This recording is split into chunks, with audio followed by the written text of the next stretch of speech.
بسم اللہ الرحمن الرحیم۔ گمنام ہیرو کے معزز ناظرین، السلام علیکم۔ آئیے چلتے ہیں کہانی کی طرف۔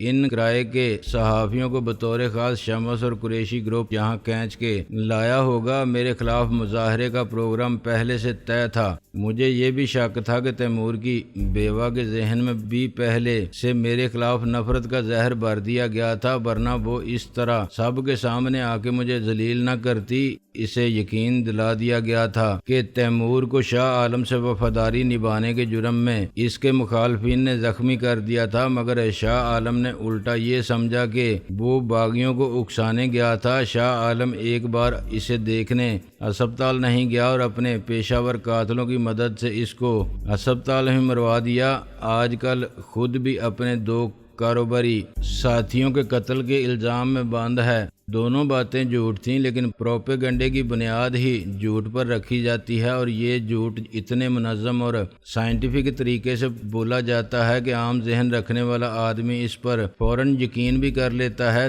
تیمور کی بیوی کے پاس مجھ سے پہلے میرے دشمن پہنچ گئے تھے، اور وہ سیدھی سادی عورت ان کی باتوں میں آ کے مجھ سے بزدل ہو گئی تھی۔ میں نے واپسی میں ان لوگوں کے دیکھا جو تیمور کے گھر سے کافی فاصلے پر روک دیے گئے تھے۔ میرے لیے اندازہ کرنا مشکل تھا کہ ان میں سے کون سا گروپ میرے حامیوں کا تھا اور میرے مخالف کون تھے۔ تیمور کے گھر میں جو سلوک میرے ساتھ ہوا تھا وہ اگلے دن اخباروں کی سنسنی خیز سرخیوں کے ساتھ شائع ہونے والا تھا۔ اس کے ساتھ تصاویر ہوں گی مظاہروں کی جو میرے خلاف ہو رہے تھے، اور تبصرے ہوں گے۔ بڑے بے آبرو ہو کے چیئرمین پی جے ایف آئے بھی وہ گئے بھی وہ، مخالفین کے زر خرید، کالم نویسوں کی حاشیہ آرائی ہوگی۔ جو صحافی آج نہیں آئے تھے وہ بھی انہی خبروں اور تصویروں پر گزارا کریں گے۔ کوئی یہ کیسے کہہ سکتا ہے کہ سب جھوٹ ہے، اور بہت ہوا تو وہ دیگر ذرائع سے تصدیق کرا لیں گے۔ میں نے یہ ذمہ داری رکشی کو سونپی تھی کہ وہ شام کے وقت میری پریس کانفرنس کے لیے صحافیوں کو مدعو کرے۔ سب سے اچھا یہ ہوگا کہ وہ شبنم کا تعاون حاصل کرے اور اسے کہہ دے کہ سب کو اطلاع کر دی جائے۔ اب مجھے خیال آیا کہ میں خود بھی شبنم سے براہ راست مل کے اس صورتحال کی وضاحت کر سکتا ہوں۔ اس وقت شبنم کا آفس میں مل جانا یقینی تھا۔ میرے کہنے پر عادل نے گاڑی کا رخ اخبار کے دفتر کی طرف موڑ لیا۔ ایسے اچانک پروگرام میں کوئی رسک نہیں ہوتا، لیکن پریس کانفرنس کا شیڈول ہمیں ابھی تک معلوم نہیں۔ میں نے کہا وہی طے کرنے جا رہا ہوں۔ میں کیسے اندازہ کر سکتا تھا کہ شبنم سے پہلے میری ملاقات چلبلی سے ہو جائے گی۔ میں نے ادھر ادھر دیکھے بغیر گاڑی سے اتر کے اخبار کے دفتر کا رخ کیا تھا کہ آواز آئی، ارے میاں کیا عمر طویل پائی ہے تم نے، گویا تمہیں ہی یاد کیا تھا چلبلی نے، خوب آئے۔ میں نے پلٹ کے دیکھا تو احاطے میں کھڑی ہوئی بہت سی گاڑیوں کے قریب چلبلی موجود تھی، اور جناب ابوبکر آزاد اس کے بونٹ میں سے سار نکال کے مجھے پکار رہے تھے۔ ان کی حالت بتاتی تھی کہ وہ کافی دیر سے چلبلی کو منانے میں مصروف ہیں۔ ان کے حلیے سے پریشانی ہمیشہ عیاں رہتی تھی، مگر اس وقت تو ایسا محسوس ہوتا تھا جیسے اخبار کے ایڈیٹر نہیں موٹر مکینک ہیں۔ ان کے پاس ہی دو مددگار تھکے ہارے ہانپ رہے تھے۔ ایک قمیض کے دامن سے پسینہ صاف کر رہا تھا اور دوسرا بونٹ کا سہارا لیے آسمان کو فریادی نظروں سے دیکھ رہا تھا۔ یہ ان کے آفس میں کام کرنے والے لوگ تھے جو شاید چلبلی کو احاطے کے اندر ادھر سے ادھر دھکا لگاتے رہے تھے، مگر اسے سٹارٹ کرنے میں ناکام رہے تھے۔ میں نے کہا اب کیا ہو گیا؟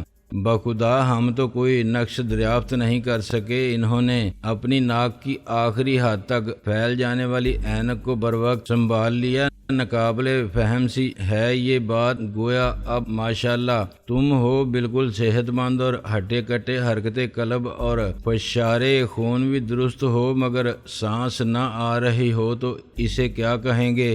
غالباً چلبلی کا موڈ نہیں ہے اس وقت چلنے کا۔ یہ کیا نامعقولیت کی بات ہے بھئی، چلبلی ہمارے موڈ کو سمجھتی ہے، ہم اس کے موڈ کو جانتے ہیں۔ میں نے کہا چلیے چھوڑیے، کوئی مکینک آ کے سٹارٹ کر دے گا۔ میں نے کہا خود اس نے بتایا کہ ادھر ادھر سے پرزے جمع کر کے غالباً چرا کے سالم گاڑی ایجاد کر لی تھی، گویا جو چلتی تھی بقلم خود وہ کہہ مار کے ہنسے۔ میں نے کہا میں ایک کام سے آیا تھا۔ تو بھائی کام شروع کرو، بسم اللہ، ایک نگاہ مرد مومن ڈالو جس سے بدل جاتی ہیں تقدیریں وغیرہ، گویا ملاحظہ فرمائیں چلبلی کو۔ میں نے کہا آزاد صاحب اس سیغہ کو بھی آزاد کر دیں، بارے غلامی سے بہت خدمت کر لی اس نے آپ کی، اور آپ نے اس کی، اتنے بڑے اخبار کے مدیر ہیں، کوئی نئی چمکتی دمکتی نئے ماڈل کی گاڑی لیں۔ انہوں نے ہمیں بڑی پھرتی سے ایک چھڑی رسید کی۔ گستاخ نامعقول، اتنی کثیر مقدار میں توہین، ہماری چمکتی دمکتی نئے ماڈل کی گاڑی میں بیٹھ سکتا ہے کوئی؟ ہم جیسا شریف آدمی، رزق حلال کمانے والا، ہمیں تم ان کی صف میں لانا چاہتے ہو، گویا وزیروں اور راشی افسروں اور اسمگلرز کی صف میں۔ میں نے کہا اچھا ابھی اوپر چلیے، میں تھوڑی دیر بعد اسے دیکھ لوں گا۔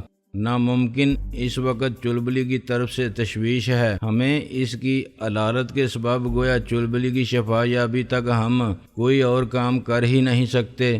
مجبوراً میں نے آستین چڑھا کے انجن کو چیک کیا، پرزے چرا کے کار ایجاد کرنے والے کو میں نے اندر بٹھایا، وہ میری ہدایت کے مطابق سیلف کا سوئچ گھماتا تھا۔ چند منٹ میں مجھے معلوم ہو گئی کہ ڈسٹریبیوٹر کیپ کے اندر گھومنے والے روٹر کے اوپر معمولی سی کاربن کی تہ آ گئی تھی۔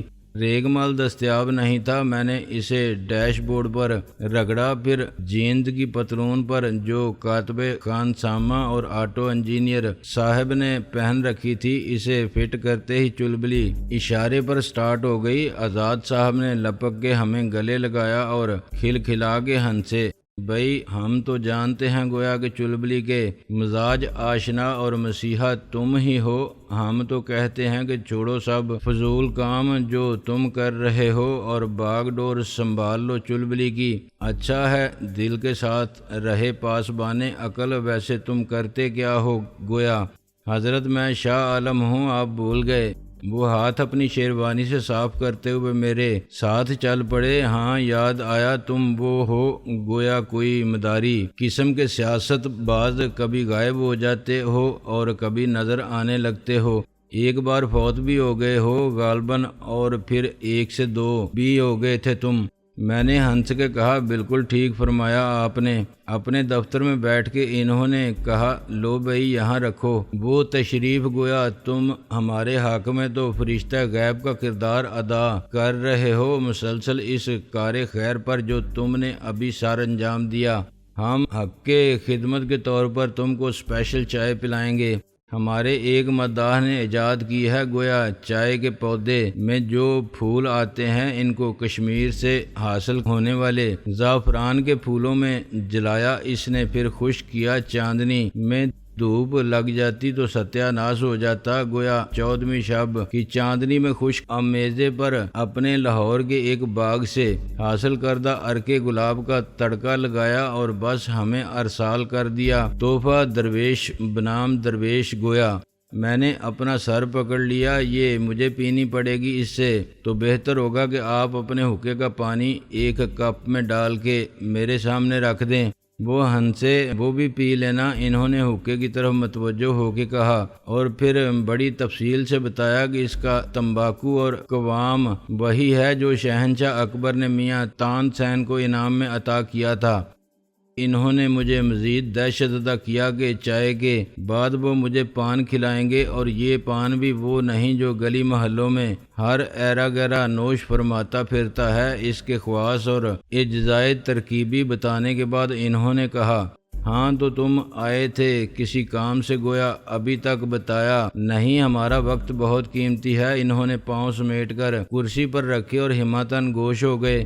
میں نے انہیں مختصراً اپنے خلاف ہونے والی سازش کے بارے میں اپنے خیالات سے آگاہ کیا۔ وہ کرسی پر اکڑوں بیٹھے، کچھ اونگتے رہے اور کبھی کبھی سر ہلاتے رہے، پھر ایک دم سیدھے ہو کے بیٹھ گئے۔ خوب، بہت خوب۔ گویا میں نے کہا اس میں کیا بہت خوب ہے آزاد صاحب؟ میرے خلاف یہ سب پریس میں آ گیا تو بڑی خرابی ہوگی، آپ میری مدد فرمائیں۔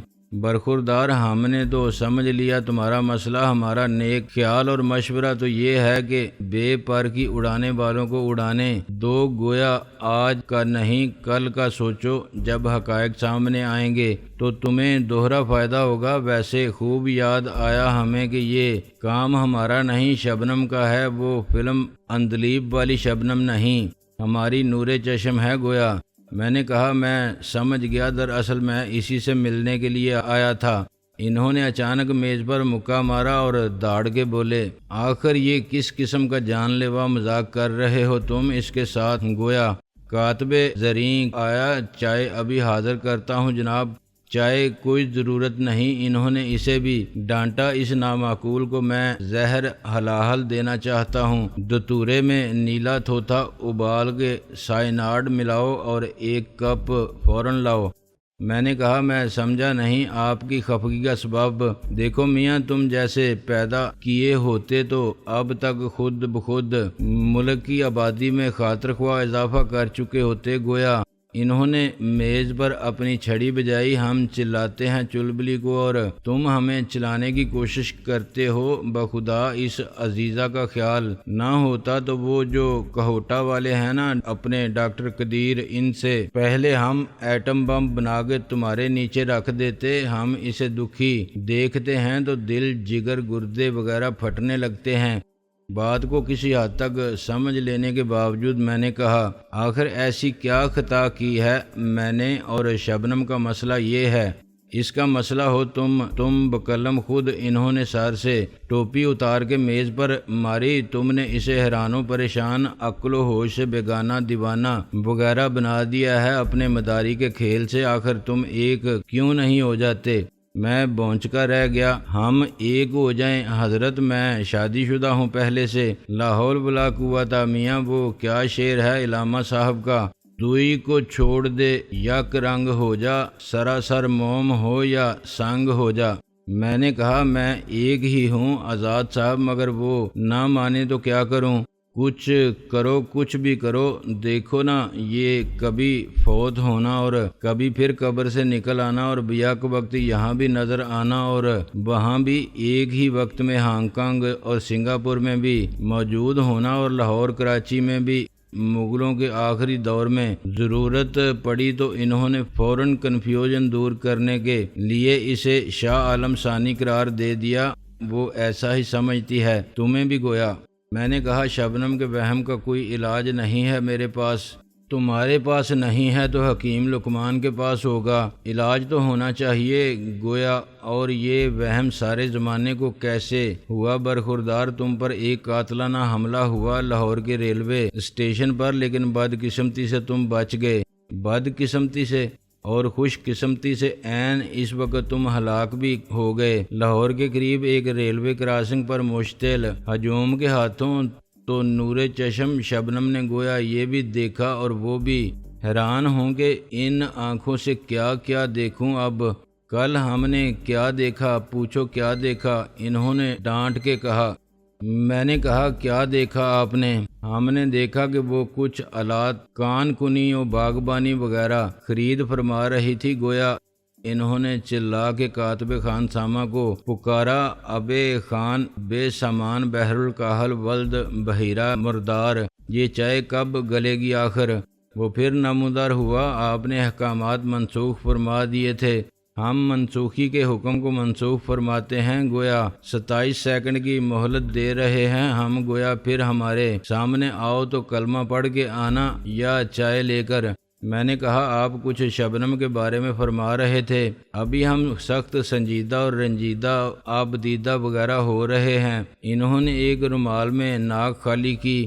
خانسامہ مسکراتا ہوا چائے کے ساتھ نمودار ہوا، جیسی روح ویسے فرشتے والی بات تھی۔ وہ آزاد صاحب کو ان کی عادت اور مزاج کو برسوں سے سمجھتا تھا۔ 27 سیکنڈ اب ہوئے ہیں۔ اس نے چائے کا کپ میز پر رکھنے کے بعد باہر جاتے جاتے کہا، میں نے ڈرتے ڈرتے چائے کا ایک گھونٹ لیا، میرا خیال تھا کہ زعفران اور عرق گلاب کا یہ مکسچر پیتے ہی مجھے الٹی ہو جائے گی، مگر وہ بہت عمدہ چائے تھی۔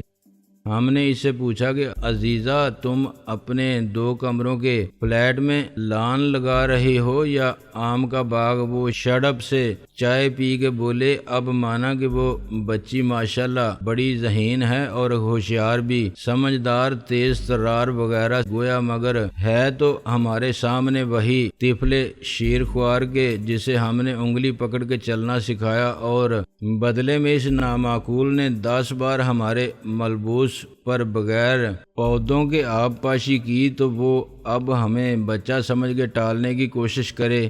اس نے ایسی کیا بات کہہ دی؟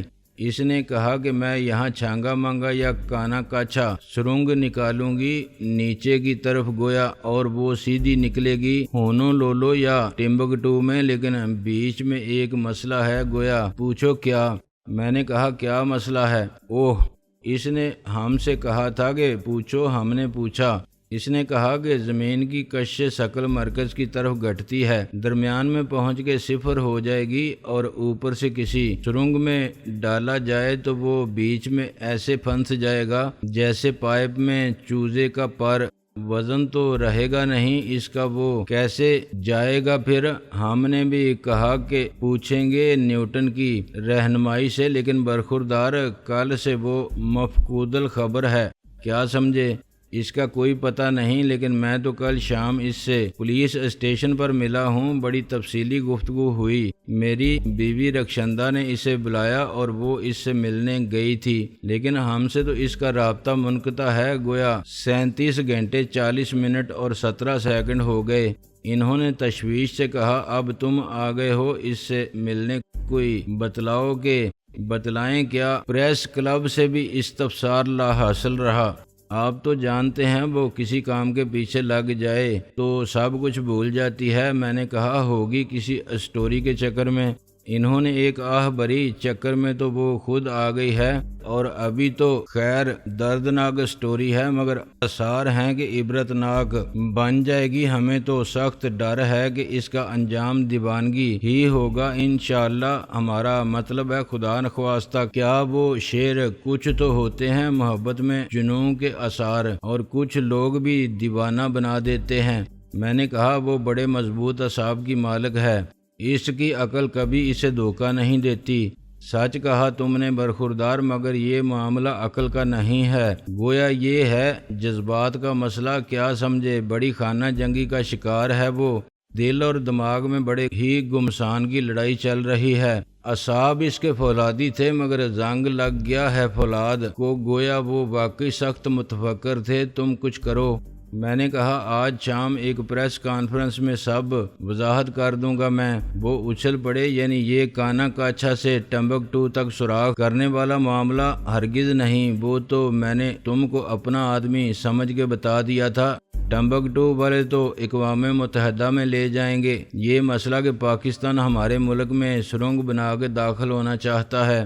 میں نے کہا میں اپنے معاملات کی وضاحت کروں گا، جو سازش میرے خلاف ہو رہی ہے اس کے بارے میں بتاؤں گا، شبنم سے رابطہ ہو تو اسے بھی بتا دیں۔ انہوں نے فقط سر ہلایا اور مجھے پلک جھپکائے بغیر دیکھتے رہے۔ میں نے کہا جو کچھ آج ان کرائے کے صحافیوں نے میرے ساتھ کیا ہے میرے مخالف کے کہنے پر، کیا اس کی رپورٹ روکی نہیں جا سکتی؟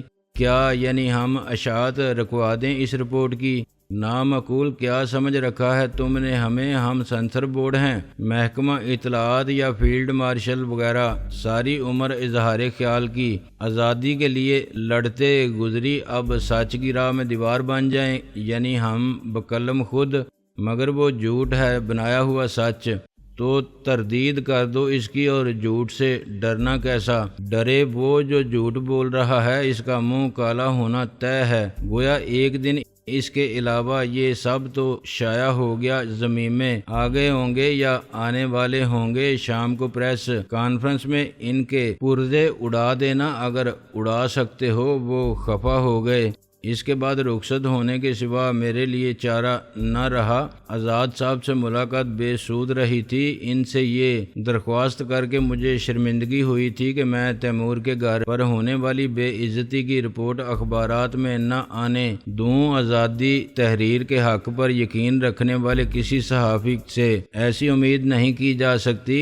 خبر دینے والا جھوٹ پر مبنی بے بنیاد خبر دے تو اس کی اپنی ساکھ خراب ہوتی ہے۔ سچ اگر سرکاری نہ ہو تو سامنے آ جاتا ہے۔ میرے ساتھ جو کچھ ہوا تھا اس کی اتنی اہمیت نہیں تھی کہ بطور خاص ایک ضمیمہ چھاپ کے خبر لوگوں کو دی جائے، مگر میرے مخالفین ایک سوچے سمجھے منصوبے کے تحت میری سیاسی کردار کشی میں مصروف تھے اور ان کے لیے رائی کا پہاڑ بنانا ضروری تھا۔